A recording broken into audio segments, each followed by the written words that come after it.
And Bonds hits one high. It's a deep. It is out of here. 7:56. Bonds stands alone. Now Booker with Tucker on him. Throws it up for 8. Shot blocked by Antetokounmpo. What a block from Giannis. 17 seconds from Game 7 or from championship number 6. Jordan, open, Chicago with the lead. Minute remaining. And they're putting Curry in the pick and roll, trying to get him on Irving. Irving and Curry, one-on-one. Irving puts it up. It's good. Kyrie Irving from downtown. We're sending it in, Jerome. That's for damn sure. Yes. What is up, everybody? Welcome to Taproom Sports Podcast. I'm your host, Jordan. Stacks on Stacks. Lats. Joined as always with my guy on Fridays, Mr. Aaron Kidd. And we're joined with a very special guest, Mark Zinno out of PicksWise. You do a lot of stuff, Mark, actually. PicksWise, Sports Grid TV, and previously VSiN as well. Welcome to the show. You can find him on Twitter at Mark Zinno. That's Zinno. Mark, welcome to the show. Thank you for hanging out with us. I know it's late on the East Coast, but it's a pleasure to have you on. How are you doing tonight? Gentlemen, great to be with you. I could add Wager Talking Sports Memo to that whole list of companies that I'm working for currently. But nonetheless, it's great to be here. AK, love you, baby. Always great to be with you guys. I appreciate you having me. Yes, man. We are excited. You're the third member of Wager Talk that we've had on. We had Brian Power and we had Trigger on previously. Yes. So the first thing I asked them, and I have to ask you guys, which one did you like better, Trig or BP? oh, that's not fair, man. No, it's totally fair because like it's and AK knows this totally, and you can have an answer and it's okay. I mean, we're all going to lean on BP, right? Because he's just clever and quick-witted and smart and funny. And, you know, Trig loved him to pieces, but he'll bore you to death with numbers and stats and everything else. At least BP's Well, funny. that's the thing is, like, I'm a numbers guy, so I enjoy that. But yeah, BP was. I mean, they both they bring different things. You know what I mean? So I like them both. I wouldn't pick a favorite. Well, I won't make you choose, but we all know who's funnier. I'm gonna be politically correct here. But I gotta ask you. We ask everybody else. And before we came on, we were kind of having a little conversation. I kind of want to like tie that into this because I think it was great stuff. Usually, we always ask everybody, what is the best piece of advice that you could give somebody that may be new to the Major League Baseball market? Because as a lot of people get to understand, MLB betting is hard. It might be the toughest sport to handicap. And you brought up a great point. You were saying, like, sometimes we overthink things. And I kind of want to, like, bring in that conversation because that was actually a very good thought process that you had. So, first of all, what's your best advice for somebody new to the market? And then, kind of lead into that overthinking thing. Yeah, if you want to start betting baseball, have a deep bankroll and quit while you're ahead. That's maybe the best piece of advice I could give you. Look, for anybody who's ever played cards, there's a reason why I don't run and sit down to the blackjack table. It's like the last game I go to, and I know it's social and everybody loves it, but it is a grind, man. It is a grind. You get ahead, and then you give some back, and then you get ahead, and then you give some back, and then you give some more back, and then you get ahead, you get up again. Like, this is what baseball is every single day. Yeah. It is tough when you are doing it every single day. There's so much variance to eliminate. AK and I talked about this. Like, I pretty much have quit betting full games. Pretty much quit. Like, I'm just out. After Chris Sale against the Cardinals this year, when the Cardinals swept the Red Sox in Boston, Chris Sale went. I had the Red Sox on the money line. Chris Sale went 8 strong, gave up 1 run. Only to have fat Kenley Jansen walk in there and give up 3 runs in the top of the 9th, and I ended up losing. And then it was the Astros-Guardians game where the Astros led 5-1, 6-5, 7-6, 8-7, 9-8, and lost the game in the 14th inning. Out. Done. I got no more tolerance for full games. None. Like, you have to get me in a very specific situation for me to get in there. Because, look, when it's about eliminating variance, right? Like that's our jobs as handicappers, to eliminate as much variance as possible and try to eliminate outcomes and look for the ones that are most probable.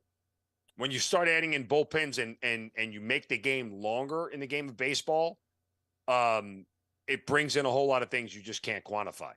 To that end, what we were talking about before we started going on the air here was, I've said this for the last couple of years about football, particularly the NFL, more so than college a little bit, but don't get caught up in narratives, right? Don't get caught up in narratives like in the NFL. Oh, well, they can't lose this game, can they? Yeah, they can, actually. Like, there's a lot of ways they can lose a football game. There's a lot of things that can go on that I can point to that say, yeah, they can absolutely lose this game. And there's data points to back it up. So you don't want to get caught up in narratives when it comes to football. In baseball, sometimes I think the narratives actually are true, right? Like, let's take Yankees, Red Sox tonight. AK and I talked about this game before.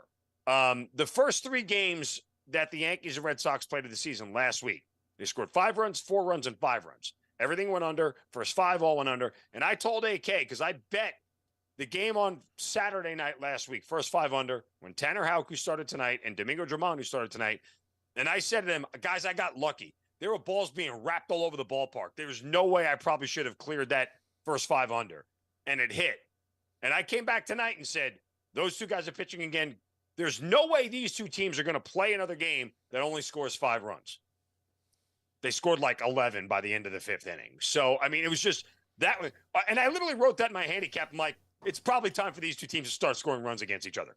It's a narrative-based thing. There's nothing to back it up other than my mind saying these 2 teams are going to actually start scoring runs.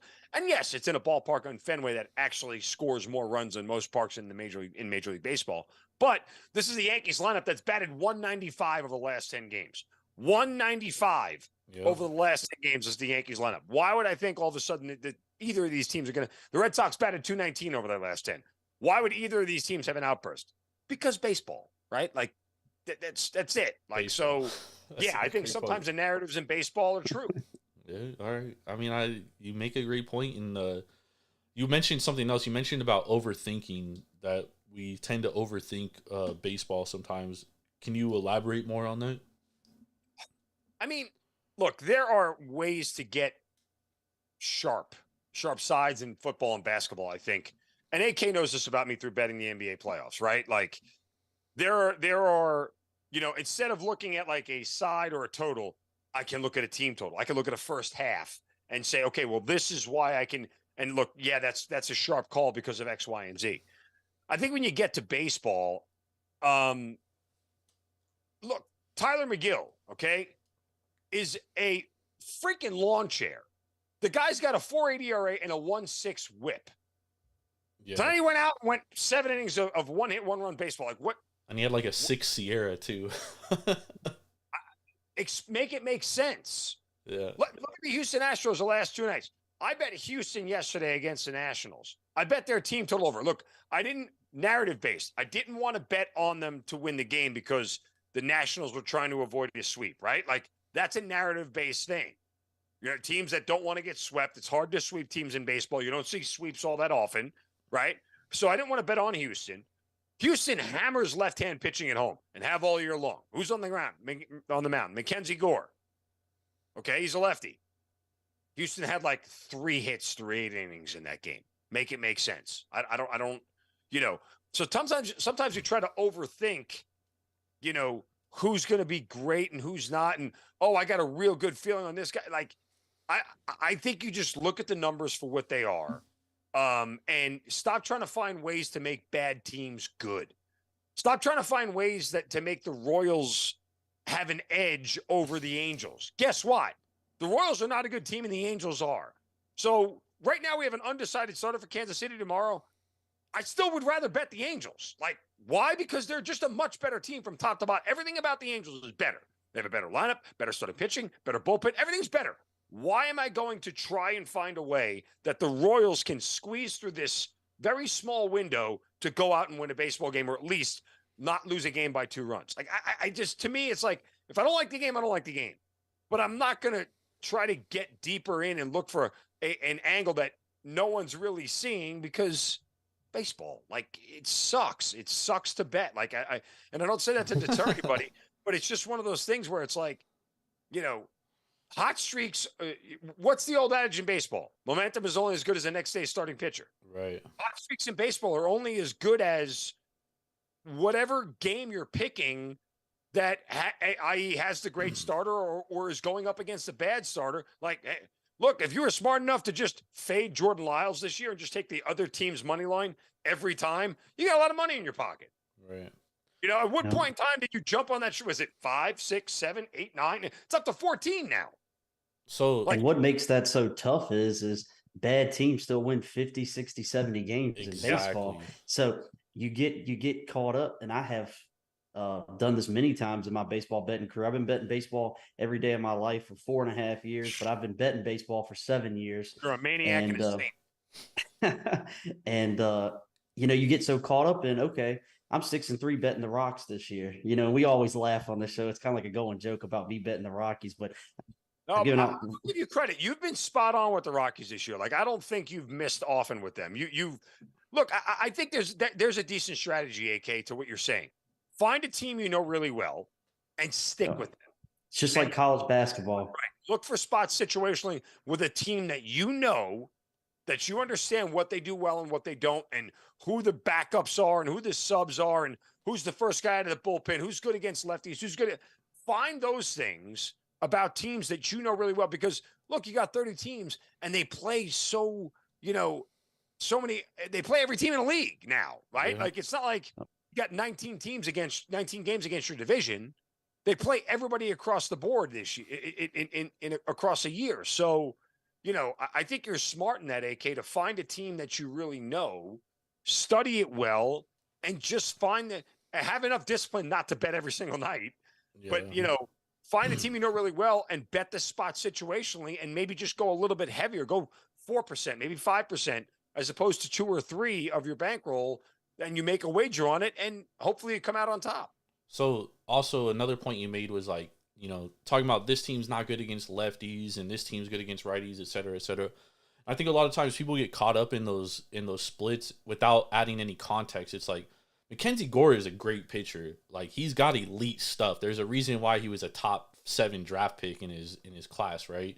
So it's like, he's not a normal lefty. Neither is a guy like Shane McClanahan or a lot of these other elite pitchers. So people are like, oh, well, this team crushes lefties. Yeah, well, they crush not Shane McClanahan type lefties. You know what I mean? Right. And I think people kind of get, they don't add that kind of context in.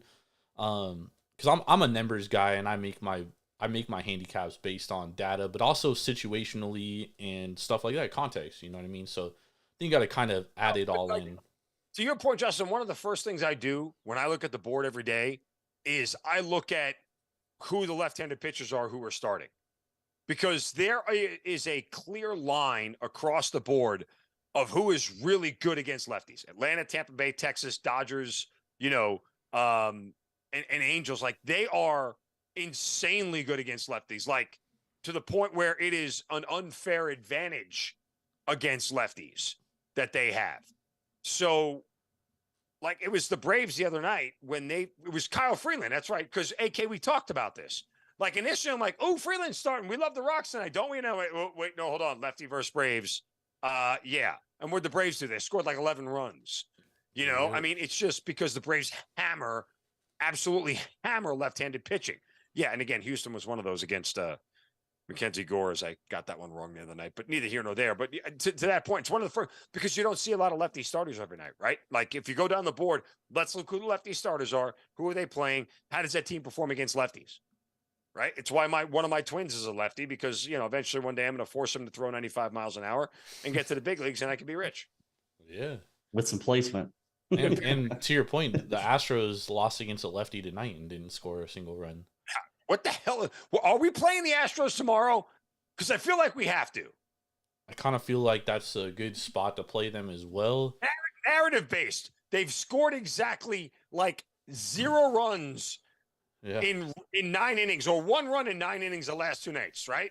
Or 2 runs, I guess, in 9 innings. Yeah, Houston's offense, which really has been on a tear since Jose Altuve got back. They hit 38 home runs in the first 45 games without Altuve. They hit 40 home runs in the last 25 with Altuve.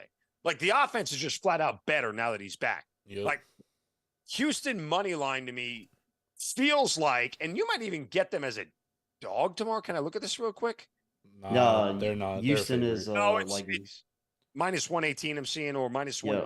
minus 130 at certain shops across the board, somewhere in that range. But like, jump on it now and take Houston at minus 120. Why? I pay the extra 10 cents. Well, let's just hop right into that game because that's the first game we're going to talk about here. Well, before we do that, we got to talk about the Cardinals. So the Cardinals 3-16 in their last 19 games. In that 19 game span, they 98 WRC plus, minus 2.3 weighted runs against average, and a 4.92 ERA as a team. That's the problem. The last sentence is it's not the lineup. Their pitching sucks. Well, I mean, they're not hitting either. Yeah, they're not hitting either. They're only batting 226 over the last 30 days. Okay, they can't hit the ball. That's just at all. In the macro picture, right? Like as far as just take a. Remember, I said don't overthink things. Take a big picture view, right? They've scored 316 runs this year. That's second most in their division behind Cincinnati. It's more than the Philadelphia Phillies and New York Mets. It's more than it's more than San Diego has scored. The biggest problem though. The Yankees have scored 319. Like so, I don't think their offense. Well, it's not been great. I don't think their offense is much of a problem as Miles Mikolas sucking terribly. And they don't play winning baseball. Here's a perfect example. They go down 5-0 tonight. They hit Contreras hits a home run, makes it 5-1. They come back in the top of the fifth. They got runners on first and second, no outs. Gets picked off at third. Yep, Jordan Walker. We swing at ball 4 down and away. It was nowhere close. It's just not winning baseball. And I think that club just needs a total reset, man. I think they've got to, kind of like the Phillies last year, the Blue Jays, they have got to have a total overhaul in that clubhouse. That lineup from 1 to 9 is too good to not be playing good winning baseball. Yep. Again, I look more at guys like Mikolas, Jordan Montgomery, who was good towards the end of the year last year. I mean, Wainwright hasn't been good. Yeah, it's just been in the tank. I mean, the manager's likely going to get fired at some point. He should have been fired a month ago. He should have been. Yep. I would tell you that the firing of the manager last year, the Phillies made it like cool to fire a manager early on because they ended up getting the World Series after they fired Girardi. I don't know that it's necessarily going to be a consistent result across baseball, but they are way underachieving. For a division that's just flat out bad. Awful. Yeah. I mean, what would you rather be, the NL Central or the AL Central right now? Because they both stink. Yeah. And I mean, it's hard to overhaul your entire roster. The easiest move to make is to move the manager. You know what I mean? And so, the Blue Jays did it last year too. The Blue Jays were dead in the water. They weren't even in playoff contention. They get rid of, what's his face? What was their manager's name last year? Montoya. Charlie Montoya. They get rid of Charlie Montoya and boom, they immediately start winning games and get up. Sometimes you just need a new voice in the locker room, and I think that's kind of where the Cardinals are at. And I think AK makes a great point. Like, they're pitching, offense, they're just none of them are doing well right now, and I think that's a big problem. And also a thing that's gone kind of under the radar is Lars Newbar's been hurt. And since he's been hurt, that's when they've actually really taken a downturn because he's their table setter, you know what I mean? So, and we're not even talking about, do they miss Molina? Like, is that more of a big deal? That we're not talking about. Do we see that until further notice? Just walk away. I'm done. Yeah, I told Jordan, I said we cannot let each other back this team. It doesn't matter if it's the perfect spot at perfect spots. Cannot do it anymore. Can't do it. Won't do it. There's just money on fire. Yeah, at this point, it definitely is. I think they're like, for units, I think you're down like 120 units if you've bet them every game this year. Feels like the story of my life in baseball in general, but that's neither here nor there. That's the next part of the conversation. All right, let's move on to the Reds and Astros. So if you're new to the show, we go through a number of games and just roundtable, shoot ideas back and forth. And, we honestly, every week it works and we get to the window with some good bets and actually end up cashing. So we're going to start our first game here with the Reds and the Astros. Currently, the Astros about -120, -130, depending on where you're shopping. $1.10 the other way for the Cincinnati Reds. The total's at 8.5. The Reds are sending Hunter Green to the mound, who's 1-4 on the season with a 4.01 ERA and a 1.34 WHIP.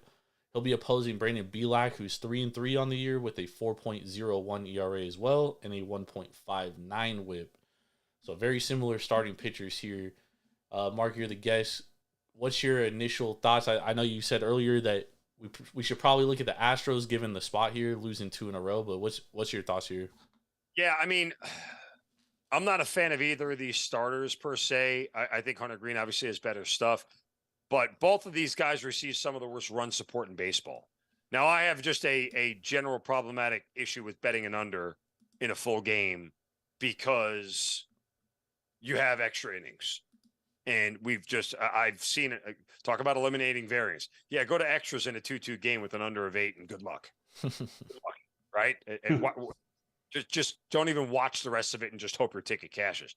However, when you look at a situation like this, I mean, Houston's got an elite bullpen across the board. Yep. Right? So they have an advantage there. Cincinnati's bullpen isn't terrible, but it ain't great.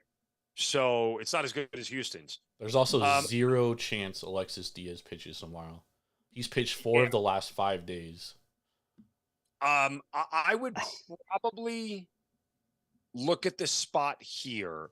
And again, I told you, I might take Houston first 5. I mean, how much longer can those bats stay silent? Narrative-based stuff, right? I mean, Houston is a team. I talked to you about what they've done. The last 2 games, they've literally gone 8 innings without scoring, or at least for the first 7 innings of both games, without scoring a single run. Like, it's just not who they are, period. So I would look at this and go Astros first 5, try to get a favorable number here. Maybe you might even get it even money, maybe even plus 105, somewhere in that range, given how short of a favorite they really are in this spot. That's probably where I would go, even though the advantage goes to Houston with the bullpen. I still have questions about Cincinnati's lineup and their ability to score. Like, it doesn't feel like it's a lineup that produces a lot of runs. Go back and look at it on a macro level here. Again, when you look at them about how they, how they are just in general as a lineup, it's middle of the road. It's not terrible. It's not great. I mean, this is a team on the year right now that's got a 92 WRC plus, which is 8% below average. When you look at them as far as OPS, they're 14th in the league. You look at them in batting average. This is a team that is, where are they? They're 12th. So it's like up and down. It's a mixed bag of what they are offensively, which leads me to believe, and I have to go back and look, they have games where they score 8 runs and they have games where they score 2 runs, right? And it all sort of balances out to make them a middle of the road team. Don't necessarily love Bielak on the mound because he's probably a little bit inconsistent at best. And I've talked to AK about this a bunch. I have a really, really, really hard time, and can I say the F word? I get fucking irate at pitchers who walk guys. And I mean, flat out, just drives me bonkers. Bielak's a guy who doesn't necessarily have a walk problem. He's got a hit problem. But most of that comes on the road. Look at this, guys. He's gone 28 innings on the road. You know how many hits he's given up on the road in 28 innings? 42. Jesus. At home, okay, he's got a 2.45 ERA. He's given up 11 hits in 14 2/3 innings, and he's 2-0 at home. And opposing hitters are only batting 208 compared to 359 on the road. But you also got to look at who he's faced at home. He's faced the Twins, who, the Oakland A's, and the A's and the Giants. Fine. Well, how much better is Cincinnati's offense? Now, the Giants are a good offense. Don't underscore the Giants. The Giants are an underrated offense, and they put the ball out of the ballpark a lot. I mean, when you look at like teams that slug, the Giants are top 10 in slugging, and they have a 107 WRC plus, which is 8th and was tied for 7th in Major League Baseball. They can hit the ball out of the ballpark, that team. Yeah. So, I mean, all that to me adds up. Edge, Houston, starting pitcher at home. Give me Houston first 5.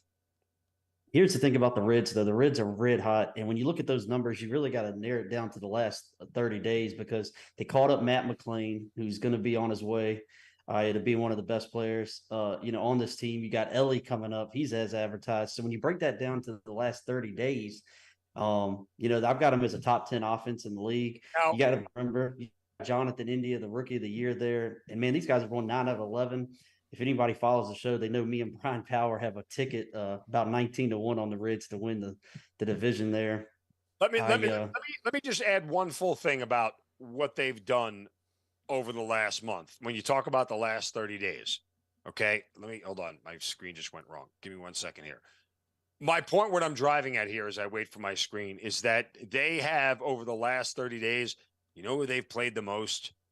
Teams with their own division. Back to May 22nd, 4-game series against St. Louis, 3-game series against Chicago, 4-game series against Milwaukee, 3-game series against St. Louis, 3 games against Kansas City prior to this one. They haven't exactly played high-level competition. They lost 2 or 3 to the Dodgers. They lost 2 or 3 to Boston. They did actually end up sweeping the Yankees. But swept by the Brewers. Yeah, I mean, so I want to just put a little context on that, AK. Over the last 3 weeks, they beat up on teams in their own division, which we have now obviously realized aren't very good. The Astros are very good. That's a good team that for the last 2 nights it hasn't been able to find bat on baseball. Baseball regression, as we say, I think is coming for Houston as far as being able to hit the ball. I still go Houston first 5 tomorrow. I kind of like Houston full game, and I know you like to take the bullpens out of it, but that's kind of a handicap for me because, like I said, Alexis Diaz has pitched 3 of the last 4 days. He's not going to be available tomorrow at all. Here's what I often say, Justin. There's very rare situations, and it actually happened with Texas, and I bet on Texas first 5. Who were they playing earlier in the week? Anyway, if they don't have a lead after 5, okay, and they're going to score like 4 runs in the last 5, unless I'm facing a team with a just complete horseshit bullpen and I know it going in, right? And Cincinnati's isn't. I just feel like if you can't have a lead after the first 5, why would you have a lead after 9? You know what I'm saying? Like, I get what you're saying as far as the bullpens is concerned. I always just kind of go to that simple logic. Like, if it's good enough to bet full game, shouldn't they have a lead after the first 5? Yeah, but I mean, you never know. Baseball typically goes. It could be 0-0 after 5. You know what I mean? Yeah, you're 100% right. It absolutely could. It could be 1-1. It could be 2-2. If that's the case with Houston, their offense is in deep shit. Because I'll go 3 games in a row without scoring a run in the first 5 innings. Well, I'll say this, and I think both of you will agree. Hunter Green's the best starter in this game.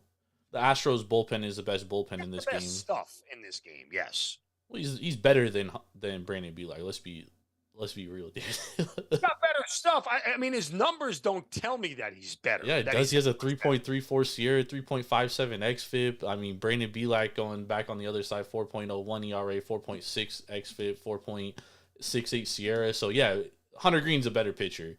That's not a debate. You know what I'm saying? So in this case, like, I do think that having the advantage in the bullpen, knowing that Alexis Diaz, who's one of the best relievers in all of baseball, isn't going to be able to pitch. There's no chance he pitches tomorrow. Zero chance. Don't be so surprised when they trout him out there. You've talked about it. They're going to kill this kid. Yeah. They're going to kill him. But I mean, he went in today and gave up the only 16 run. pitches tonight. I'm telling you, they will trot him out there if they need a KO punch tomorrow. Oh, dude, that might not be good. I like the Astros in this game though. I like them full game minus the 120. I definitely like that. I think this is a good spot. I mean, I'm with you. I would bet it now if you want full game, because guess what? That number ain't going down. Yeah, it only goes in one direction. I agree. And not only that, but I mean, Daniel Duarte, he's thrown a lot of pitches the last 2 games. Alex Young is throwing a lot. So I don't know how much the Reds bullpen's pretty taxed, AK. Yeah, but they had a day off Thursday as well. Astros didn't. Astros were battling out in extra innings against the Nationals. Yeah, but I mean, the Astros only threw 3 pitchers today, so. Listen, I think we have the same mindset here. And getting into Cincinnati's bullpen probably is advantage Houston. But again, if Houston is struggling here in the first 5, Jordan, if Houston is struggling in the first 5, I would have I would wonder, like, when do I want to make a bet that they're just going to wake up in the 7th and 8th innings? Like, that's not a situation I'm comfortable with, especially with a starter like Bielak on the mound, who, again, has been better at home, but certainly isn't the better starter in this game. Agreed. So if they can't get out early and play with a lead, man, you're in a coin flip situation in a 1-0-0, 1-1 ball game in the 6th inning. You're in a coin flip. One bad pitch puts you behind. So we're kind of like in the same mindset. I'm just going to attack it differently. Yeah, I mean, Hunter Green does give up a lot of hard hit balls, and his home run to fly ball ratio is pretty high. And obviously, we know what Houston likes to do.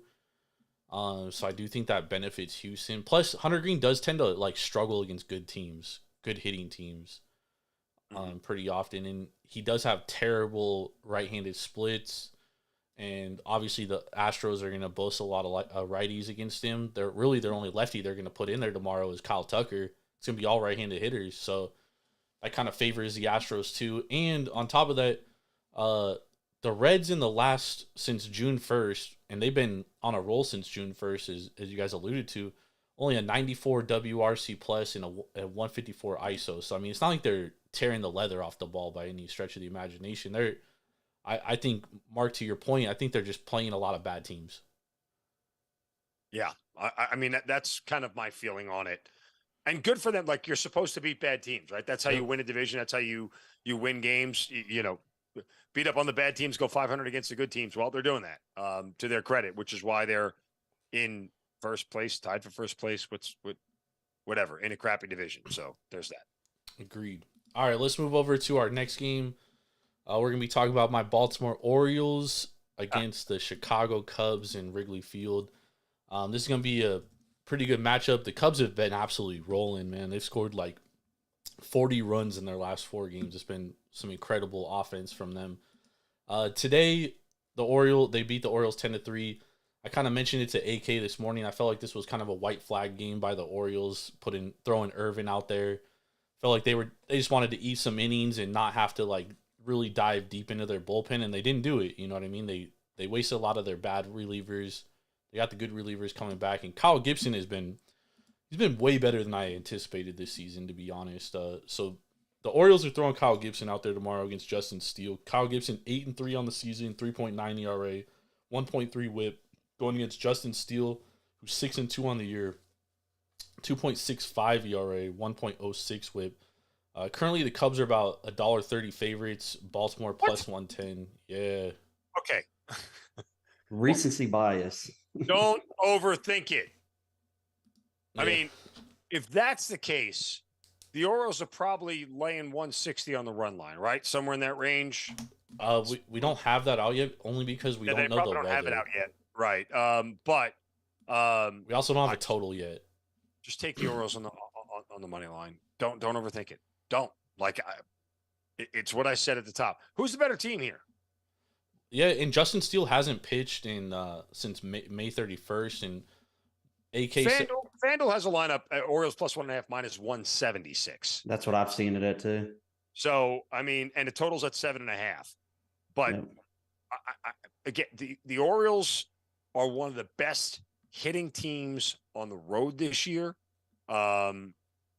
They have a where are we? WRC plus that is 6th in Major League Baseball at 105. They are 9th in OPS. They are 9th in slugging. They score. They're better. They're a better road team than they are home. They're the best road team in baseball, as a matter of fact, from a winning standpoint, from a record standpoint. I wouldn't overthink this at all. Yeah, I just lock in the Orioles and go. We always talk about Jordan. It's always a good spot to back a good team off of a blowout loss. Yep. You know, they didn't use Cano. Batista's got a day of rest now. I wouldn't overthink it either. Yeah, I'm kind of on the same level head. And on top of that, the Orioles are 6th in WRC plus against left-handed pitching. And AK, like you always allude to, fading a pitcher coming off the IL is always a good spot. And this is the perfect spot for that, with Justin Steele not having thrown in 17 days a game.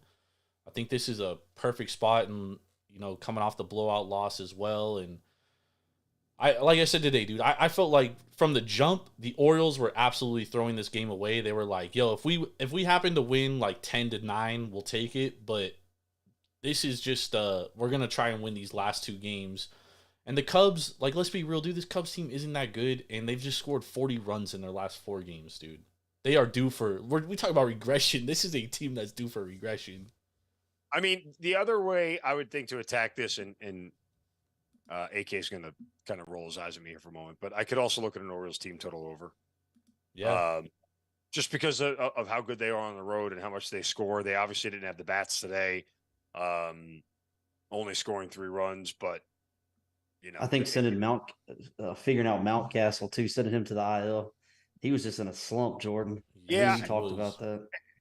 And they're missing Cedric Mullins too right now. That's right. It's a good point. Him a lot at the top of the lineup. But again, see, I thought he was kind of the heart and soul of that team, but he is. He's a table guys. setter. Yeah, but then you got guys like Adley Rushman. Hey, I'm Gunnar Henderson. Look what he's doing right now. Unreal what he's doing right now. He's been balling out. Well, this is what we expected of him, though. Walk into any bar that's not in the city of Baltimore and ask people to name 4 guys in the Orioles lineup. I guarantee nobody can do it. Guarantee you someone can in Vegas, though. I know. and make sure you say his name right. Santander. So Santander. I was glad he came out of his little Santander slump he was in. Just when I hear people say that, I'm like, why are you being so highfalutin? Just say Santander. That's it. I took a crazy wager in the beginning of the year. I bet Santander to lead the American League in home runs, and it's not. It doesn't look like he's gonna pan out. Zinno might lead the American League in home runs. It's hey guys, I know we're getting ready to go to this next game, but I do want to take a second to shout out to our buddy Chris Thurston, CT Bets. That's why I'm wearing my Vegas shirt. As anybody knows, I'm a big Vegas fan, Golden Knights fan, but CT was riding the Golden Knights from the start of the playoffs, and he gave us some future tickets, and we cashed them all. So I promised him I'd give him a nice shout out for cashing these tickets for us, and go Golden Knights, man. I bet you. How's it been out there, Jordan? Oh, it's been nuts, dude. The parade's tomorrow. Obviously, I'm not a Golden Knights fan. I could really care less about them, but question. Yeah. They're doing the parade right on the strip, right? Yeah, I thought they were going to do it on Fremont because obviously okay, well, that was, I mean, I heard a lot of people who live in Vegas go, you do it on the strip, you're sort of insulting the hometown fans because they never go there, right? Like it should have been off the strip. Like I get the view for TV to roll the parade down the strip, and I wouldn't have an issue if you like started on the strip and went there and then made a quick exit. But I think hometown fans are right to like get off the strip and do it somewhere else because there's going to be so many people in town who don't care about the parade, but they're going to clog it up just because there's a parade. Great point. You know, for those that aren't familiar with Las Vegas or who don't live here, locals, we do not like going to the strip unless we absolutely have to. Yeah. And like I said, Circa is their biggest sponsor. And Circa's on Fremont in downtown Vegas, so I definitely thought they were gonna do it in Fremont, but they're not. It'll still be obviously a lot of people, but my old man lives out there in Vegas. He lives in Henderson. Oh, nice. Yep. So yeah, I mean, he whenever I come in town and I tell him, hey, I'm gonna go meet some friends on the strip, he's like, ew, why? Yeah, dude, the strip is everything is way overpriced. They mark everything up like. A Starbucks down there is like $6, and I don't know the actual price, but there's a great steak at some hole in the wall, diner or whatever somewhere off the strip in Old Vegas by Sam's Town or whatever that nobody knows about except for the locals. Yep, everything is. We have a lot of good food off the strip. To be honest, we have a lot of good stuff, and that's why we like it. We don't like people to know about it. To be honest, we like to keep it for the locals only. But man, let's the Rays bullpen. I don't know if you guys are watching, but here we go with the Rays bullpen getting hit up and they're getting hit a little bit right now. Well, part of my handicap, AK. Remember, I told you I was like, man, Jason Adam isn't available tonight. He's definitely their best reliever. So, hey, Latrell's getting lit up. Hey, let me ask you guys why you talk about the Rays real quick because I was on Sports Grid earlier today and we were talking about odds in the AL, and I'm sitting here going, why would you not grab the Orioles right now to win the AL East? Like, isn't there some semblance of more regression coming for like? I'm not saying Tampa's not good, but a 13-game head start, 14-game head start on your record is everything. And over 162 games, you become what you truly are. That's the great thing about the game of baseball, right? If you're a 300 hitter, guess what? Over 162 games, I don't care if you start out bad, you're going to be a 300 hitter when it's all said and done, because that baseball makes you what you are more than any other sport. You very rarely see flash in the pan guys who come in, without pharmaceutical enhancement, come in, do something unnatural, and then go, and fall off. So my guess is that the Rays may win 99, 100, maybe 100, 203 games.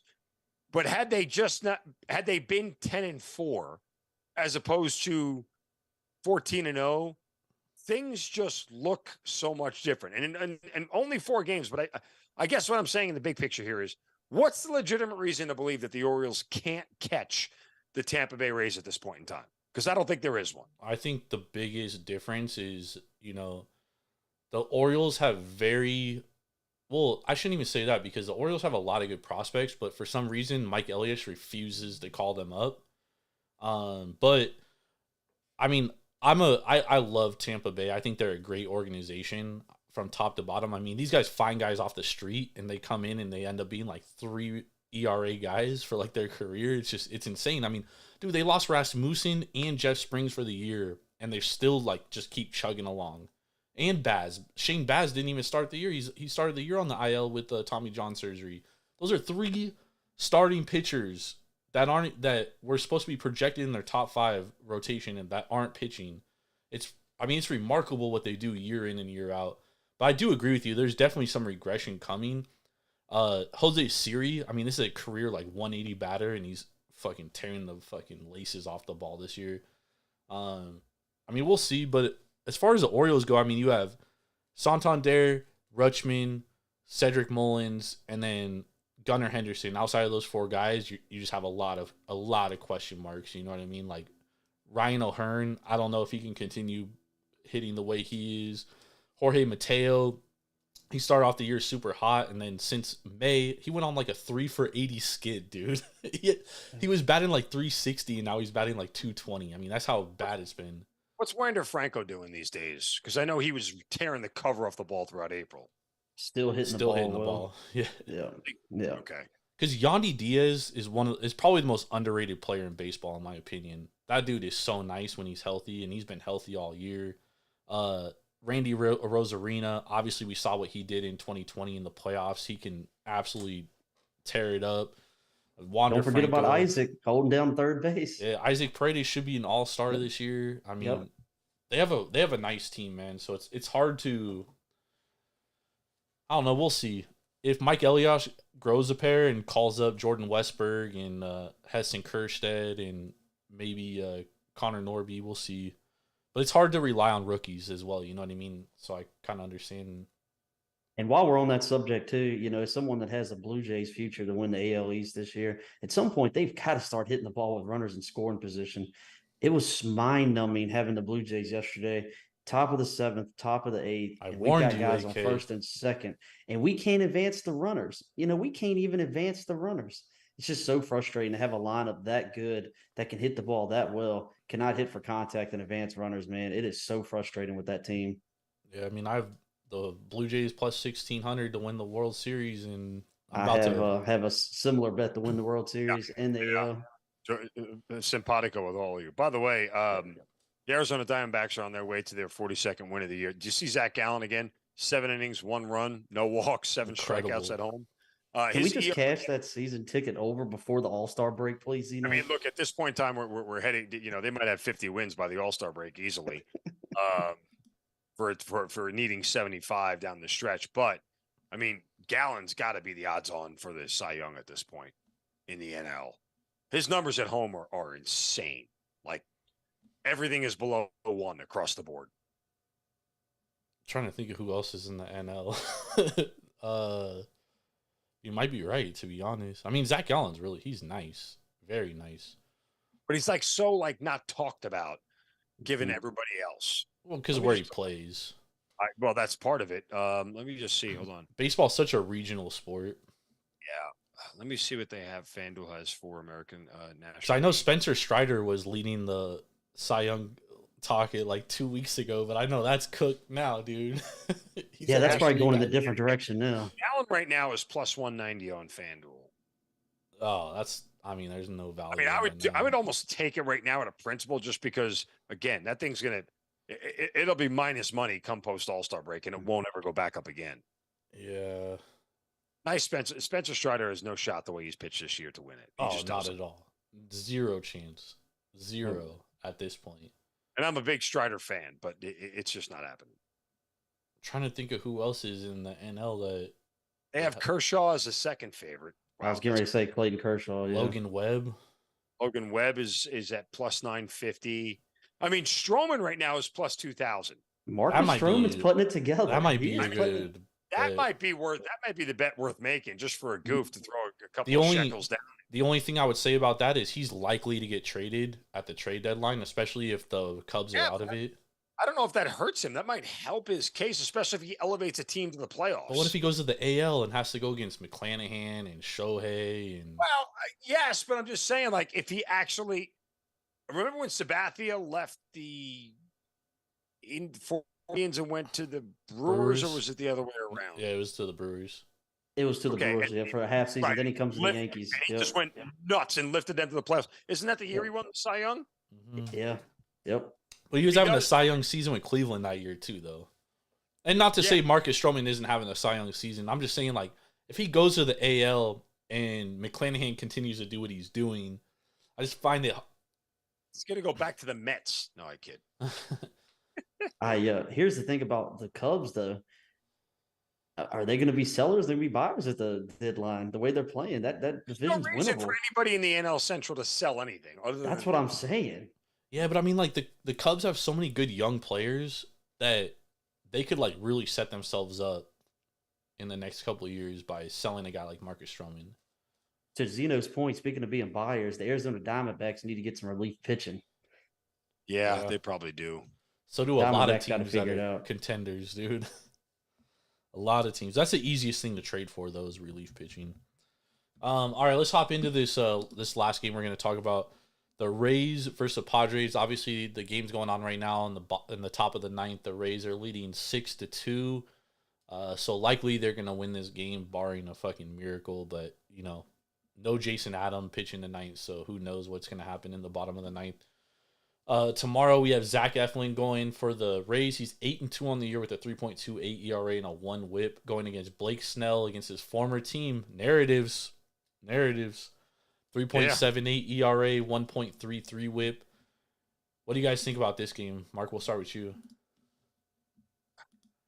I mean, I wish I had some semblance of a feeling on this game. Blake Snell's been good at home.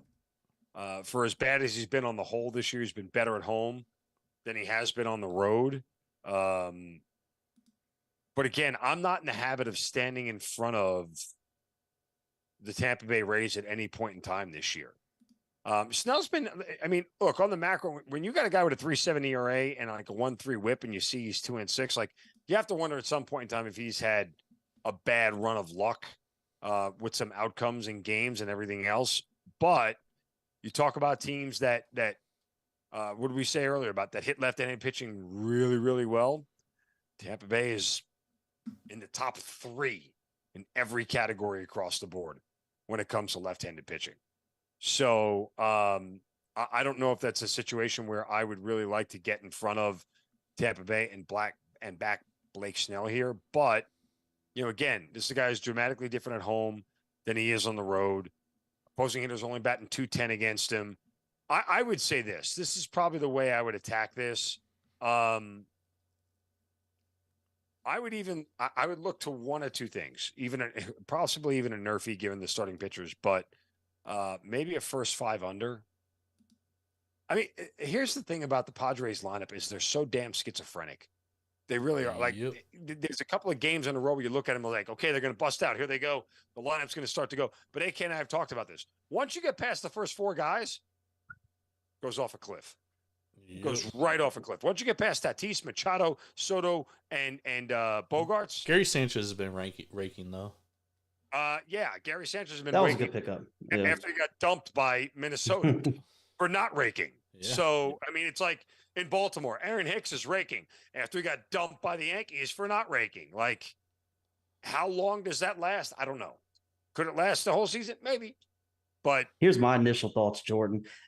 I know a lot of my sharp friends. I'm like Zinno. I was determined I am not getting in front of the Rays tonight. But I know you and a lot of our good friends were on the Padres tonight. So my initial thought was the Padres would win tonight. We'd come back with the Rays tomorrow, right? Yep. And so obviously that's not playing out the way I thought it would. I'm like Zinno. I'm not in a rush to get off of it. Here's the thing about the Padres. They can't put it together back-to-back nights. They are pretty strong off a loss. We've talked about it all season. They're Jekyll and Hyde. I would definitely expect a full focused effort. I wouldn't buy too much into Zach Eflin's stuff too, because he's played against the A's twice, the White Sox twice, and the Tigers once. So when you look at his numbers, you take those 5 games out, it's a totally different, what you're looking at there. So don't dive too far into his stuff tonight, man. And I'm like Zinno, I'm not in a rush to get in front of this game tomorrow, but I would actually probably lean to just take the Rays again. Why not? See, I mean, look, Padres. Here's the thing. What's the number for the Rays right now as a favorite tomorrow? What are we talking about? They're just a slight. Yeah, it's like minus 117. Okay. Yeah. So given how good the Rays are, how often are you going to see the Rays at that price? Right. Yeah, but the thing is like on 2 hands. Just don't overthink it. I don't know. The Padres they've been good in the last 7 days. They've been honestly second best team in baseball in terms of WRC plus, and their bullpen in the last since May has been they've had the 3rd best bullpen ERA in all of baseball since May, which is pretty incredible. Here's the thing about the Padres, though. I think everybody has been expecting this uptick. I know me, you, and Irv have talked about it. We've been waiting on the Padres to have this uptick for 2 months now, and I think everybody thought it was happening this week, but I'm not so sure about it, Jordan. And that Rays team's hard to get in front of right now. We're seeing it tonight, unfortunately. Yeah, I mean, I would lean Padres minus 105. I don't know if I'll get to the window with it, but I do lean them minus 105. All right. I've had that take on a couple of teams this year. Similarly, like an AK, I've talked about that. Like you get the Dodgers at minus 115. Like how often are you going to see them? It's almost just like a blind auto fire, just out of sheer principle, because you don't get those numbers. You just don't. Back that Dodgers bullpen at your own peril, dude. Well, yeah. Well, and actually, Zinno and I were earlier in the season when we were talking about this, but yes. Yeah. Zinno and I were in front of the Texas Rangers. We were grabbing them some days minus 118, minus 120, minus 125, and just raking with them early on in the season. Nobody wanted to believe that they were good. By the way, I mean, the fact that the Texas Rangers are not the favorite to win the AL West is a joke right now. To me, that's free money. Yeah, but I mean, you're already seeing the regression from Eovaldi and John Gray's regressions coming. But as a Yankee fan, I can tell you this with a fair amount of certainty. Oh, we got 2 Yankees fans here. You can absolutely mash your way through 162 games to a division title. It's not hard.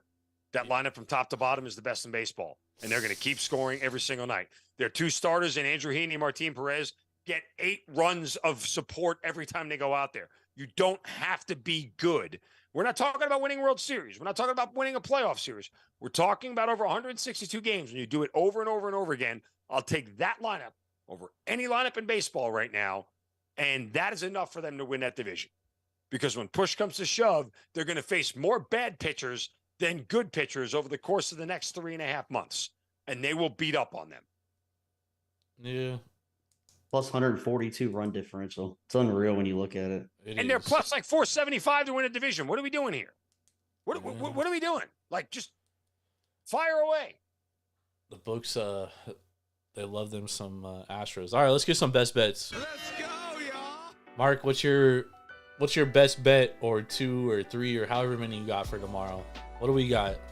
I mean, I think the 2 that we hit are really where, I mean, you've got me laser focused on Houston in the first 5 over Cincinnati and the Orioles to come out tomorrow against a lefty in what's his name? James Steele, Jordan Steele, whatever. Justin Steele, yeah. Justin Steele, yeah. Justin, just get the hell out of here, whatever your name is. But I think those are the two games that really, when we looked at it, had piqued my interest. The only other game that I talked about briefly, and it might make your stomach turn a little bit, Kodai Senga at home for the Mets has been a completely different pitcher. Oh, I mean, fading the Cardinals at this point is easy money, dude. Yeah, and again, it's not exactly. I mean, I'm seeing the Mets at like minus 150 right now. Whew. It's not an awful price per se, but again, that's not a number I think that goes down. It only goes up for the Mets. So you're going to see 160, 175, approaching as you get closer to the first pitch tomorrow. So, knowing what I know of Kodai Senga and how really good he's been at home, I think that's probably the other place I would look. One other thing. I'd probably back the Red Sox again tomorrow, or at least take their team total over again tomorrow with Clark Schmidt on the mound for the Yankees. Bello, another guy who gets a ton of run support when he pitches, close to 7 runs a game. And I would say this to AK. Good luck figuring out Lucas Giolito and Logan Gilbert tomorrow in Chicago and Seattle. Yeah, you enjoy that. You have at that. All right, he knows I love the Mariners and Logan Gilbert is a Yurfie machine. He's made 12 starts. He's given up a first inning run in 9 of them. This is a guy who's got an ERA under 3. Make sense. He's got an ERA under 3, but yet he gives up a first run inning in 9 of his 12 starts. That's pretty crazy. AK, what do you got? Well, guys, I'm kind of going to go against the grain here. The Reds coming into the season were a team that I had marked to. I knew they had McLean coming up at some point. I knew they had Ellie, and I knew who else they had coming up. There was a trio of young pitchers, Lodolo, Ashcraft, Green, that I knew there were going to be spots to back them all year. And Hunter Green kind of got off to a rocky start. But in his last 4 starts, he's had a little the uptick I've been waiting on him. I cashed with him last Sunday going against those Cardinals we've been talking about all night. I know the Astros don't strike out a ton, but we're talking about a guy that is a K machine. He's mowing down almost 10 people per game over his last 4 starts. Astros have kind of looked into the series. We talked about that. The Nationals played them tough. They went into extra innings the other night. That's after losing 3 or 4 against the Blue Jays and kind of an emotional series to them. And the Guardians, they lost the series to them too. So they're still a little banged up, not 100% healthy. You touched on Diaz not being available, but I would not be surprised for them to march him out there if they're in a tight game for a punch out tomorrow night. So with the young team, I'm backing the Hungry Dogs. I'm actually going to take the Reds plus 116 tomorrow as my best bet on the show. Oof. My 2 best bets, I'm going against you, AK. I'm going Houston minus 120 for the full game. I don't believe Diaz is going out there 4 out of 5 days. I mean, they need him for the long haul, and I don't see it happening. And I also like the Baltimore Orioles plus 110, as we alluded to earlier in the show. I thought today was just a white flag game, and tomorrow we bounce back. Justin Steele on the mound after 17 days, hasn't pitched. I think it's a good spot for the Orioles, so give me the Baltimore Orioles plus 110. Let's lock it up. So we're both going against you, AK, so it looks like you're going to be a loser tomorrow. L for love. No, I'm just joking. I love it. I love when I hate when we oppose each other, Jordan, but I guess I kind of love it too. Yeah, no, it's always good banner. Everybody, make sure to subscribe to our YouTube, youtube.com/Taproom Sports Podcast. Go to our Twitch, twitch.tv/Taproom Sports. Lock in with us. Make sure to follow Mark Zinno at Mark Zinno on Twitter. You can find him on PicksWise. Are you on there every day? Pretty much, yeah. If there's not there's at least a video I'll post every day for them on a best bet or a game that I like. So, and then also again on Sports Memo, I'll have plays up every single day on sportsmemo.com. Awesome, man. It was a pleasure having you on, Mark. We really appreciate you taking the time out of your day. Yes, we got to have you back on soon. Everybody, once again, make sure to tap in with us on YouTube. We need more subscribers, please. Help us out. Help a brother out. Man, Mark, thank you for joining us. For Mark, for AK, we appreciate y'all. I'll be back on Sunday. Hopefully cashing this Ricky Fowler outright and bragging like a motherfucker. I got him top 10. I only bet him top 10 at 4-1, but yeah, I'm with you.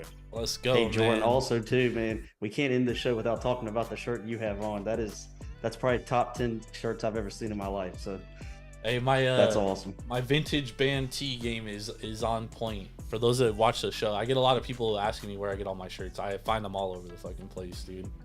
I love music. That's my second passion outside of sports. But man, I love y'all. Thank you, Mark, again. We appreciate you, man. We got to have you on again. AK, always a pleasure, man. I love having you on.